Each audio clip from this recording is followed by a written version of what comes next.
ultimatumet e flamingove apo rruga drejt anarkisë. Pse kërkesat e fundit janë një thirrje e hapur për grusht shteti institucional, ajo që nisi nën petkun e një kauze publike, sot ka grirë përfundimisht maskën e vet. Deklaratat dhe pretendimet që vijnë nga radhët e organizatorëve të ashtuquajturës protesta Flamingo e artikuluar qartë edhe përmes qëndrimeve të fundit të mbështetura nga figura si Dritan Goxhaj apo aktivist si Edlira Çepani nuk janë më kërkesa legjitime qytetare. Ato janë një ultimatum i hapur kundër rendit kushtetues të Republikës së Shqipërisë.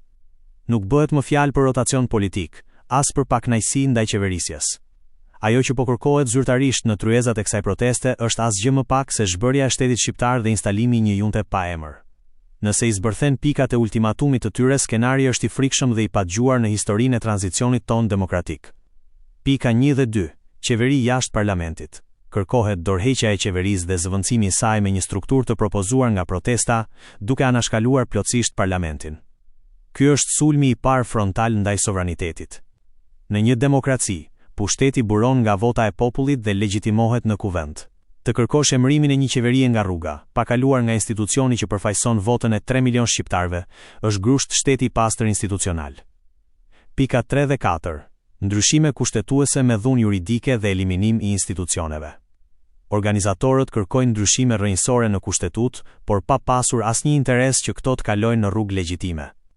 Mbi të gjitha, ata kërkojnë që çdo vendim të merret duke shpërfillur çdo institucion, nga presidenti i Republikës e deri te gjykatat. Praktikisht, këta individ po kërkojnë eliminimin total të kushtetutshmërisë. Ata duan të fshinë me një të rënd të lapsit ligjet që stabilizojnë shtetin dhe që garantojnë funksionet bazë demokratike. Ata po kërkojnë rrëzimin e pavarësisë së institucioneve dhe zëvendësimin e tyre me përfaqësues anonim të vetëshpallur lider të popullit nga sheshet e protestës. Ky nuk është thjesht një qëndrim radikal, ky është një grusht shteti pa armë. Por rreziku nuk ndalet këtu. Paralelisht me këto kërkesa absurde që dhunojnë çdo parim të shtetit së drejtës, çdo ditë më shumë po shtohen zërat dhe idetë brenda këtij grupimi për të kaluar në revoltë të dhunshme. Kur arti i argumentit vdes dhe kërkesat e tua janë jashtë çdo logjike ligjore, dhuna mbetet mjeti i vetëm i tyre për të imponuar vullnetin e pakicës mbi shumicën. Nuk mund të ketë asnjë kompromis dhe asnjë tolerancë ndaj atyre që në emër të popullit duan të shkatrojnë shtetin e popullit. Çdo qytetar që beson te demokracia, pavarësisht bindjeve të tij politike, sot duhet të distancohet nga kjo aventurë e rrezikshme anarkiste. Demokracia mbrohet brenda institucioneve dhe përmes ligjit, jo duke ia zgjësuar ato për të kënaqur ambicjet e hijeve që duan të marrin peng vendin.